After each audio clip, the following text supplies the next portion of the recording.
A graça e a paz do nosso Senhor e Salvador Jesus Cristo. Este é o canal Hildo Pulcini. Se você ainda não é inscrito, se inscreva, aperte o sininho para que você possa receber as outras notificações. Estamos realizando a leitura do livro Dr. Martyn Lloyd-Jones, Depressão Espiritual, parte 4, Mente, Coração e Vontade. Mas, graças a Deus, que tendo sido servos do pecado, obedecestes de coração à forma de doutrina a que fostes chamados. Romanos 6,17. Esta é a versão deste versículo conforme se encontra na edição revista e corrigida da tradução da Bíblia em português. Na versão revisada da língua inglesa, encontramos a expressão padrão de ensinamento em vez de forma de doutrina. Obviamente, as duas frases têm o mesmo significado. E chamo a atenção para este versículo porque quero continuar nossa reflexão sobre a causa e a cura da depressão espiritual através dele. Ao fazer isto, notaremos que as formas que este problema pode tomar parecem ser quase infinitas. Ele se apresenta de tantas formas e aspectos diferentes que muitos tropeçam neste fato. Admiram-se que esta única doença, esta condição espiritual, possa apresentar tantos sintomas e manifestações diferentes. E é claro que a sua ignorância do problema pode levá-los à própria condição que estamos considerando. O tipo de pessoa que pensa que desde o momento que aceitamos o Senhor Jesus Cristo, todos os nossos problemas ficam para trás e viveremos felizes para sempre, certamente sofrerá de depressão espiritual algum dia. Somos levados a esta vida maravilhosa, a esta condição pela graça de Deus. Mas não devemos esquecer que contra e acima de nós existe outro poder. Pertencemos ao reino de Deus, mas a Bíblia nos previne que somos confrontados por outro reino, que também é um reino espiritual e que nos ataca e sitia a toda hora. Enfrentamos uma luta da fé, e não temos que lutar contra a carne e o sangue, mas sim contra os principados, contra as potestades, contra os príncipes das trevas deste século, contra as hostes espirituais da maldade nos lugares celestiais. Efésios 6,12. Por isso, temos que estar preparados para a ocorrência desta condição que estamos considerando e sua manifestação em todos os tipos de pessoas e em muitas formas diferentes. O que melhor caracteriza as atividades de Satanás é a sua astúcia. Ele não só é capaz e poderoso, ele é astuto de fato. O apóstolo Paulo nos diz que, se for necessário, ele pode transformar-se num anjo de luz. O que ele mais deseja é arruinar e destruir a obra de Deus. E não há outra obra que ele mais deseja destruir do que a obra da graça de nosso Senhor Jesus Cristo. Portanto, desde o momento em que tornamos cristãos, passamos a ser objetos da atenção de Satanás. Por esta razão, Tiago diz: meus irmãos, tende por motivo de toda alegria o passardes por várias provações. Devemos nos regozijar por isto. Não é uma palavra da nossa fé. A partir do momento que nos tornamos cristãos, o diabo tenta nos desanimar. E a melhor maneira para ele conseguir isso é fazer com que fiquemos abatidos, ou, segundo Charles Lamb, fazer com que soframos de cachumba e sarampo da alma. Cristãos desse tipo são como crianças doentias, que não crescem nem manifestam saúde e vigor. E qualquer cristão nessa condição é, de certa maneira, uma negação da sua fé. E isto agrada a Satanás. Por isso, Ele está preocupado em produzir essa condição em nós, e não há limites para as maneiras em que ele possa nos afetar e como ela pode se manifestar em nós. Devemos ter em mente que as manifestações dessa condição são as mais variadas possíveis. Chamo sua atenção agora para outra causa geral da depressão espiritual, a qual foi mencionada no versículo que estamos considerando. Este versículo é uma descrição positiva do cristão, mas podemos usá-lo de forma negativa. A ausência de conformidade com a descrição apresentada neste versículo é uma das causas mais comuns da depressão espiritual. Este versículo oferece uma descrição absoluta dos cristãos. Paulo diz: vocês eram servos de Satanás, estavam sob o seu domínio, estiveram nessa situação, mas não estão mais. Ele agradece a Deus por poder afirmar que, apesar de terem estado nesta situação, agora não estão mais. Por que não?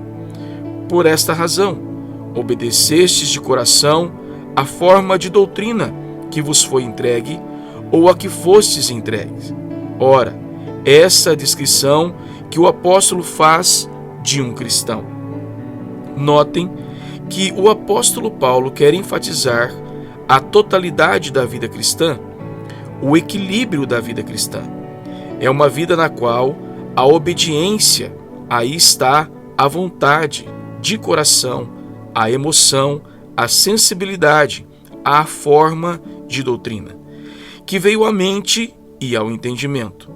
Assim, ao descrever o cristão, ele enfatiza que existe uma inteireza na sua vida. O homem está integralmente envolvido, sua mente, seu coração e sua vontade. Uma das causas mais comuns da depressão espiritual é a falha em reconhecer que a vida cristã é uma vida integral, uma vida equilibrada. A falta de equilíbrio é uma das principais causas de problemas, discórdias e inquietações na vida de um cristão. Mais uma vez, devo indicar que a causa desta falta de equilíbrio, receio que muito frequentemente cai sobre o pregador ou evangelista. Em geral, cristãos desequilibrados são frequentemente produtos de pregadores ou evangelistas cuja doutrina não possui suficiente equilíbrio, vigor ou integridade. Através dos nossos estudos, vemos cada vez mais como são importantes as circunstâncias do nascimento de um cristão. Às vezes, penso que alguém deveria pesquisar e investigar o relacionamento entre a vida posterior do cristão e os meios ou métodos empregados na sua conversão. Tenho certeza que seria muito significativo e interessante. As crianças, em geral, herdam características dos pais e recém-convertidos tendem a apresentar características parecidas com as pessoas que foram usadas por Deus na sua conversão. Além disso, o tipo de reunião na qual se deu a conversão tende a influenciar a vida posterior do cristão. Isto acontece com mais frequência do que imaginamos. Já mencionamos isto num dos capítulos anteriores e é muito importante em relação ao assunto que agora estamos considerando. É isto que explica a exigência de diferentes tipos de cristãos que apresentam certas características. Todos os membros de um grupo, em geral, são muito parecidos. E existe um certo caráter comum entre eles, enquanto que outros são diferentes. Ora, até onde isto é uma realidade para nós? Até que ponto possuímos estas características peculiares associadas a algum tipo particular de ministério? Esta é a extensão da probabilidade de sermos vítimas desta falta de equilíbrio que, em última análise, vai se manifestar em infelicidade e miséria.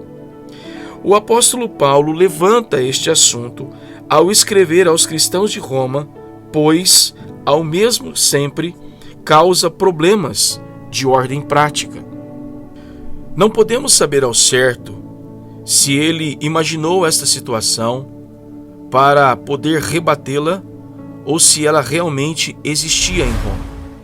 Pode ser que realmente havia pessoas que diziam: permaneceremos no pecado para que seja a graça mais abundante? Pode ser também que o apóstolo Paulo, após estabelecer sua doutrina da justificação pela fé, tenha pensado: há um perigo em deixar o assunto assim. Algumas pessoas poderão dizer: pois bem, deveremos então permanecer no pecado para que a graça seja mais abundante? Ele diz que, onde o pecado abundou, assim a graça foi mais abundante. Havia pessoas na igreja primitiva que argumentavam assim, e ainda existe hoje pessoas que tendem a fazer a mesma coisa. Elas tomam a seguinte atitude: bem, conforme esta doutrina, não importa o que o homem faça, quanto mais ele peca, tanto mais Deus será glorificado ao perdoá-lo. Não importa o que eu faça, pois, sendo cristão, estou coberto pela graça. Mas o que o apóstolo Paulo nos diz sobre isso? Ele responde que só pode pensar assim quem não entende o ensinamento. A pessoa que compreendeu o ensinamento nunca faria deduções desse tipo, seria impossível. Paulo responde imediatamente: de modo nenhum. Vocês que estão mortos para o pecado, é isto que venho pregando, não podem mais viver nele. O cristão está agora em Cristo, portanto, ele não só morreu com ele, mas também ressuscitou com ele. Só pode fazer uma pergunta terrível como esta: devemos permanecer no pecado para que a graça seja mais abundante? O homem que realmente não compreendeu o ensinamento. O objetivo do apóstolo neste capítulo é mostrar a importância de compreender o equilíbrio da verdade, a importância de tomar para si o evangelho como um todo, e deve ver que, se realmente o compreendemos, ele nos levará inevitavelmente a certas consequências. Gostaria de dividir o assunto resumidamente. Há certos princípios enunciados aqui. O primeiro é que a depressão espiritual ou infelicidade na vida cristã é muitas vezes devida à falha em perceber a grandeza do Evangelho. O apóstolo fala sobre a forma de doutrina a que fostes entregue e se refere ao padrão de ensinamento. As pessoas muitas vezes são infelizes na vida cristã porque encaram o cristianismo e toda a mensagem do Evangelho em termos inadequados. Algumas pessoas pensam que o cristianismo é meramente uma mensagem de perdão, se lhes os pecados são perdoados, e param por aí. Não vão além disso. Essas pessoas são infelizes devido a certas coisas em seu passado, ou ouvem dizer que Deus quer perdoá-las através de Cristo. Elas recebem o perdão e param ali mesmo. Esse é todo o seu cristianismo. Outros concebem o cristianismo apenas como moralidade. Esses acham que não têm necessidade de perdão, mas buscam um estilo de vida exaltado. Querem praticar o bem neste mundo e para eles o cristianismo é um bom sistema moral e ético. Tais indivíduos estão destinados à infelicidade. Certos problemas que não são resolvidos pela moralidade inevitavelmente surgirão em suas vidas. A morte de um ente querido, problemas em algum relacionamento pessoal. A moralidade e a ética não podem tornar infelizes quando recebem algum golpe, porque nunca tiveram uma visão adequada do Evangelho. Tiveram somente uma visão parcial. Viram somente um aspecto dele. Outros se interessam pelo cristianismo por acharem que é algo bom e bonito. Ele exerce um apelo estético sobre tais pessoas. É nestes termos que eles escrevem o Evangelho, e toda a sua mensagem é para eles algo muito lindo e bom, e se sentem melhor ao escutá-lo. Estou colocando todos esses pontos de vistas parciais e incompletas em contrastes com aquilo que o apóstolo menciona como forma de doutrina, padrão de ensinamento. A grande verdade que ele elabora nesta epístola aos Romanos, com seus poderosos argumentos e proposições, e seus voos de imaginação espiritual. Isso é o Evangelho. Todas as infinidades e imensidades, para citar uma frase de Thomas Carlyle, desta epístola e das epístolas nos Efésios e aos Colossenses. Esse é o Evangelho. Devemos ter uma compreensão precisa destas coisas. Mas alguém pode dizer, quando falam sobre a epístola aos Efésios ou a epístola aos Colossenses, certamente vocês não estão falando sobre a mensagem do Evangelho. Pela mensagem do Evangelho falamos às pessoas a respeito do perdão dos pecados. Em certo sentido, isso está correto, mas em outro sentido, está errado. Eu recebi uma carta de um homem que assistiu aqui a uma reunião de domingo à noite e ele disse que fez uma descoberta. Descobri que num culto evangelístico também havia algo para os convertidos. Ele disse: eu nunca tinha compreendido que isso poderia acontecer. Não sabia que no mesmo culto uma mensagem evangelística podia ser pregada aos não crentes. E que, ao mesmo tempo, havia uma mensagem para os convertidos, a qual poderia perturbá-los. Ora, aquele homem estava fazendo uma grande confissão. Ele estava me relembrando qual era o seu ponto de vista do Evangelho até aquele ponto. Tinha uma compreensão parcial, incompleta, selecionando apenas uma ou duas coisas. Não a maneira certa de evangelizar e transmitir todo o Evangelho de Deus, mas as pessoas dizem que estão muito ocupadas ou que não podem seguir tudo aquilo. Eu gostaria de lembrar-lhes que o apóstolo Paulo pregava esse tipo de coisa a escravos. Não foram chamados muitos poderosos, nem muitos nobres de nascimento. Isto foi o que lhes deu esta tremenda apresentação da verdade. O Evangelho não é algo parcial ou fragmentado. Ele envolve a vida inteira, toda a história, o mundo inteiro.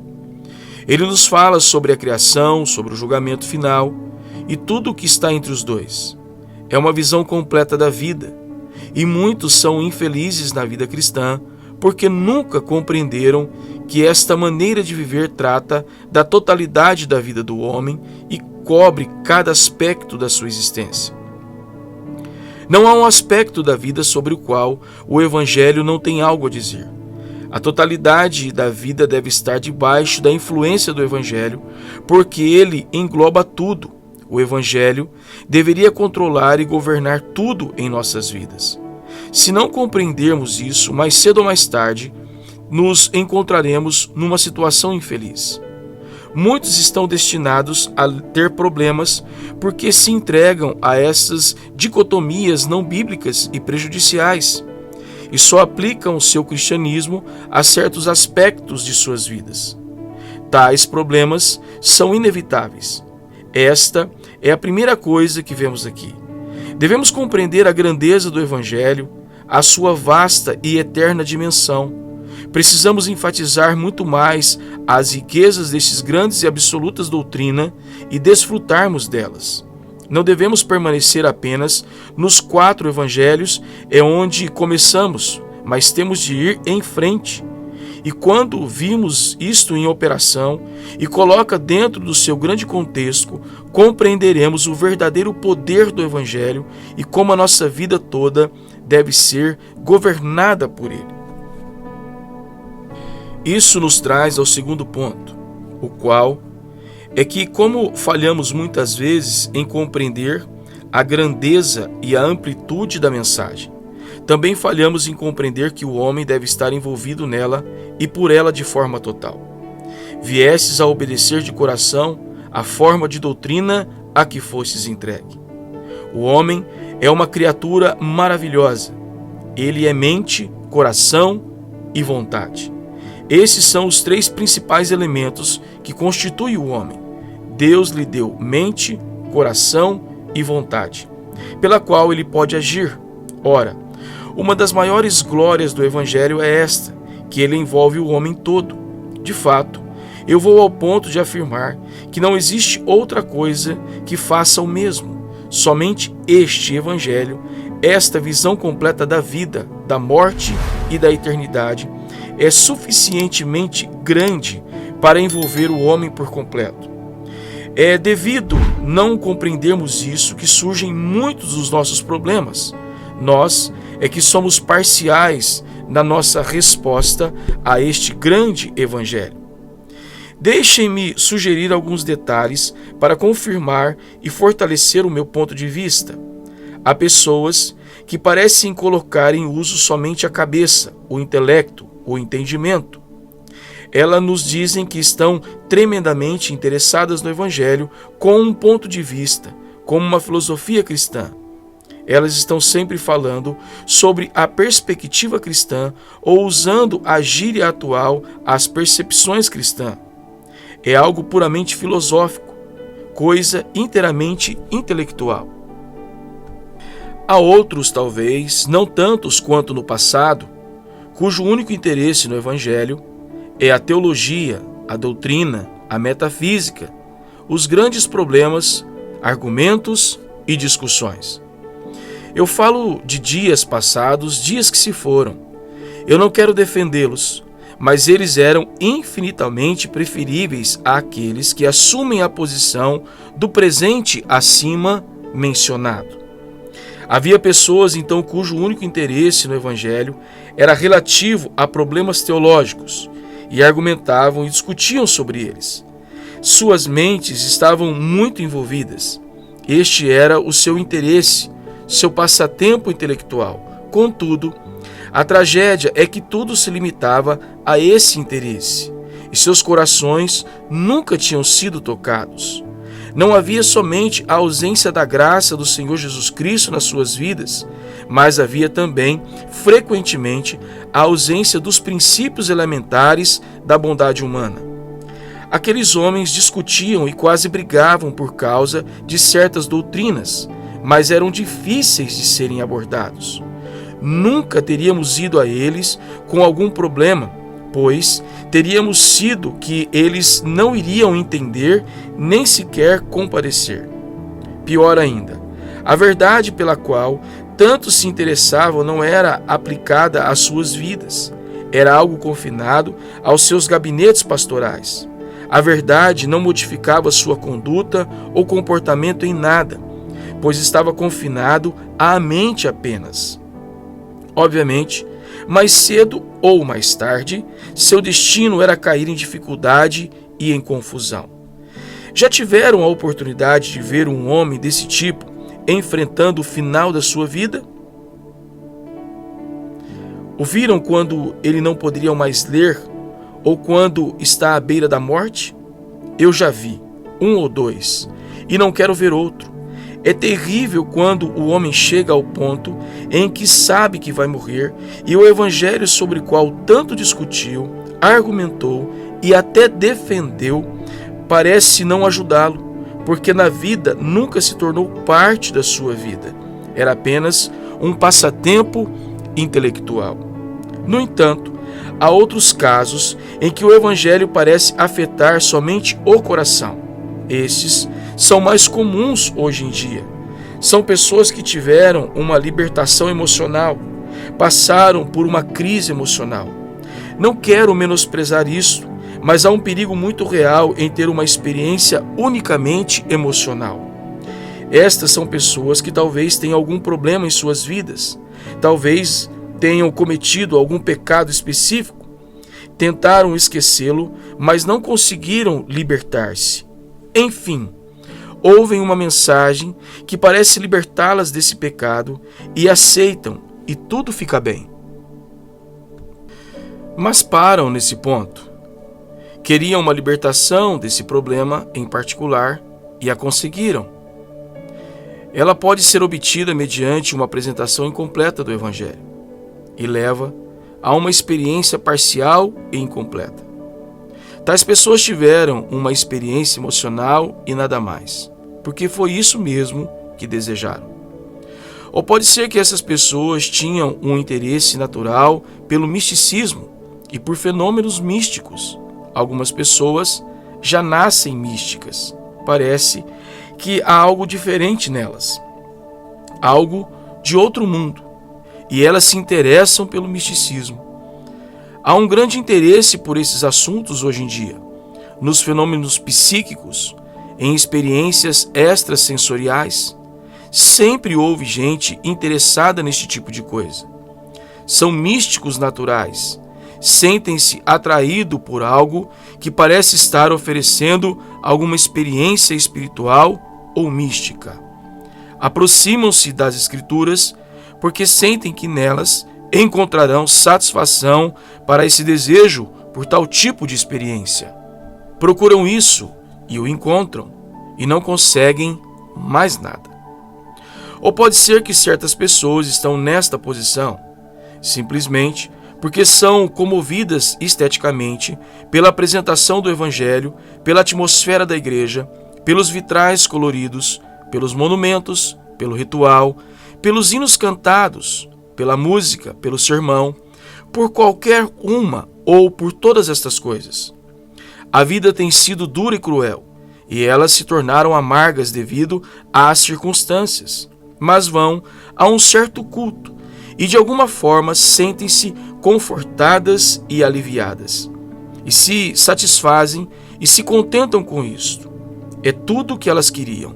Obviamente, o que estavam procurando e não queriam mais nada. Sentem-se felizes e vão embora. Entretanto, tão certamente quanto fazem isso, um dia irão se encontrar em apuros ou numa situação em que aquilo que obtiveram não as ajudaram em nada. Algum dia terão de enfrentar uma crise e encará-la até o fim, mas nunca aprenderam a pensar em soluções. Elas se contentavam em viver de acordo com seus sentimentos e emoções. Outros estão nesta posição, que veem de um lado somente, porque respondem a um apelo numa reunião. Eu me recordo de um grupo de pastores que me contaram como trabalharam na sala de aconselhamento de um evangelista famoso.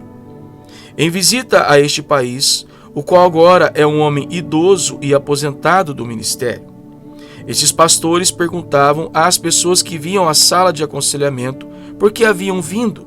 Muitas vezes, a pessoa respondia o que não sabia. E os pastores então perguntavam: mas você veio à sala de aconselhamento, por que fez isso? E a resposta era: eu vim porque o pregador disse que devíamos fazer isso. Esse pregador tinha um maravilhoso e excepcional dom de contar histórias. Sabia dramatizar e frequentemente terminava sua mensagem com uma história comovente. Então, fazia um apelo para que as pessoas viessem à frente e, com uma espécie de transe, elas andavam pelos corredores até a sala de aconselhamento sem saber o que estavam fazendo. Estavam comovidas e fascinadas, mas parecia não haver nenhuma concepção da verdade. Não havia qualquer relacionamento com a forma de doutrina a que fossem entregues. Movidas pela emoção e por nada mais, esses indivíduos entravam na sala de aconselhamento. Ora, é inevitável que tais pessoas, mais cedo ou mais tarde, venham a enfrentar problemas. Serão infelizes e miseráveis e entrarão em depressão. São as pessoas que têm algo no coração, mas suas mentes não estão nem um pouco envolvidas. E, infelizmente, muitas vezes, nem mesmo a vontade foi envolvida.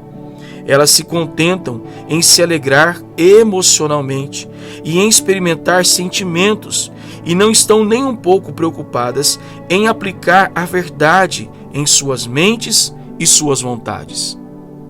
Então, finalmente acontece a mesma coisa com as pessoas que deixam que somente a sua vontade seja envolvida.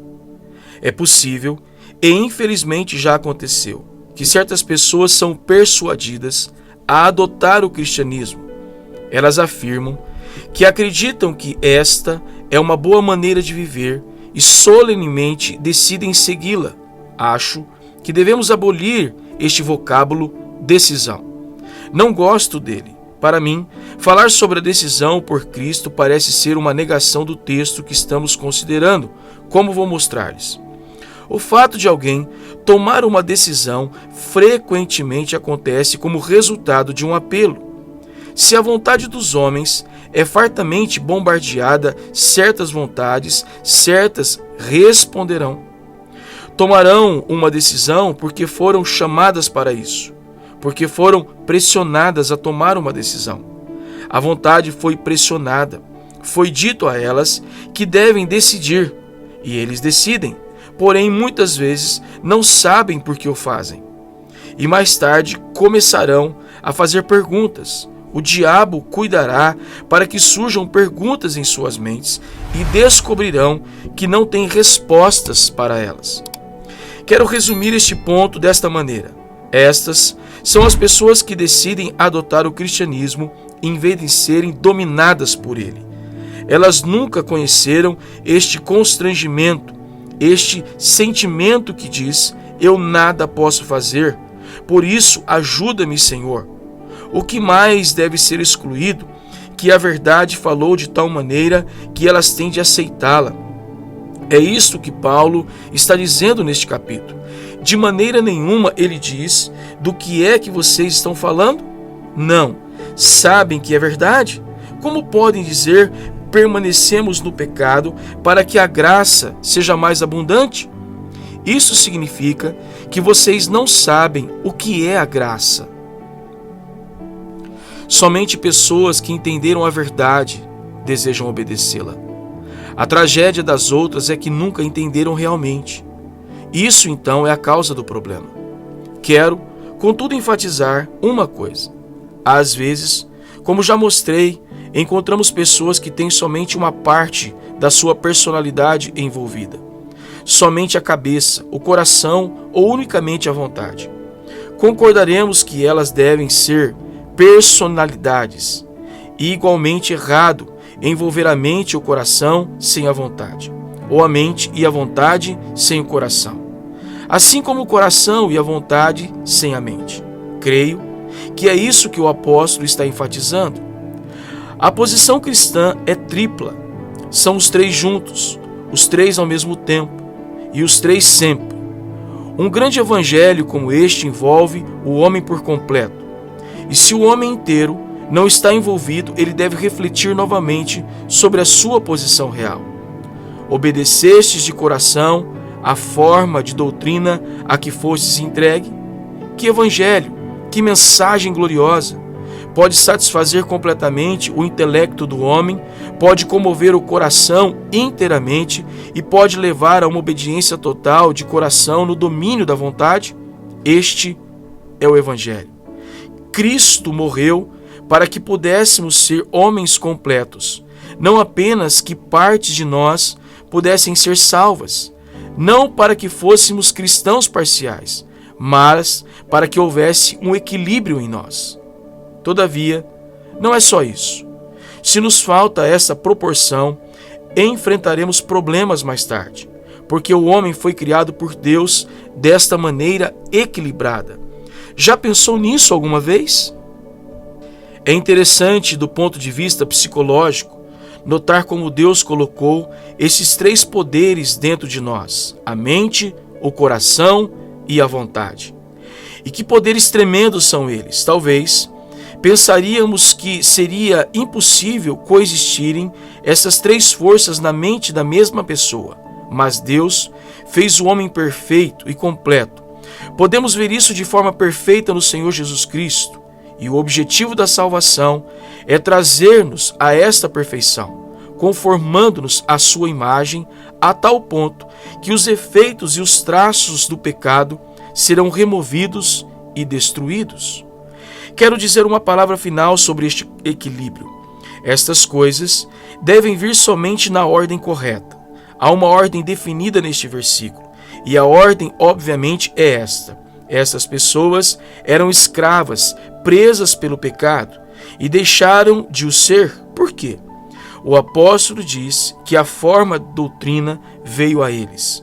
Obedecestes de coração a forma de doutrina a que fostes entregues. Elas viviam em escravidão. O que as libertou? A verdade foi apresentada a elas. Não foram simplesmente comovidas emocionalmente na área do coração. Não foi meramente um apelo à vontade. Não. A verdade foi apresentada. Devemos colocar estas coisas sempre na ordem certa. E a verdade é a primeira. Primeiro, a doutrina. Primeiro, o padrão de ensinamento. Primeiro, a mensagem do Evangelho. Não estamos preocupados somente em atrair as pessoas emocionalmente ou na área da vontade. Estamos preocupados em pregar a palavra. Os apóstolos não foram enviados simplesmente para produzir resultados e mudar as pessoas. Eles foram enviados para pregar o Evangelho, para pregar a verdade, para pregar e proclamar Jesus e a ressurreição. Esta mensagem, esta forma de doutrina, este depósito, esses são os termos usados no Novo Testamento, e a igreja certamente produzirá monstruosidades espirituais se não colocar isto em primeiro lugar. O cristão deve saber que, por ele ser cristão, o cristão não é alguém que simplesmente diz que algo do Evangelho é maravilhoso e lhe aconteceu. De maneira nenhuma. Ele está apto e pronto para dar uma razão sobre a esperança que está nele. Se não pode fazer isso, deve certificar-se melhor da sua posição. O cristão sabe porque ele é o que é e em que pé está. A doutrina foi apresentada a ele e ele recebeu a verdade. Ela veio à sua mente e deve sempre começar em sua mente.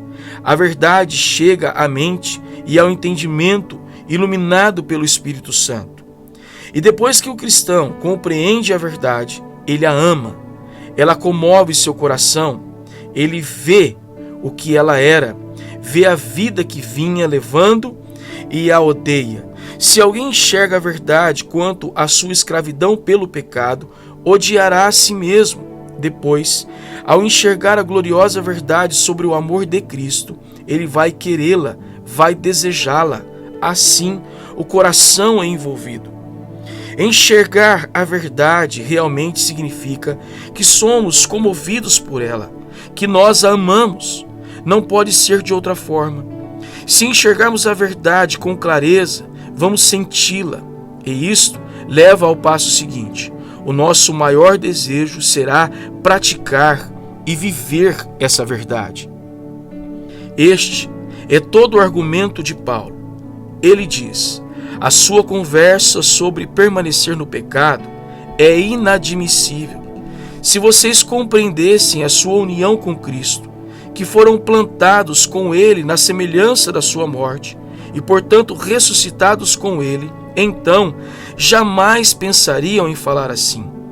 Vocês não podem ser unidos com Cristo e ser um com Ele e ao mesmo tempo perguntar: permaneceremos no pecado?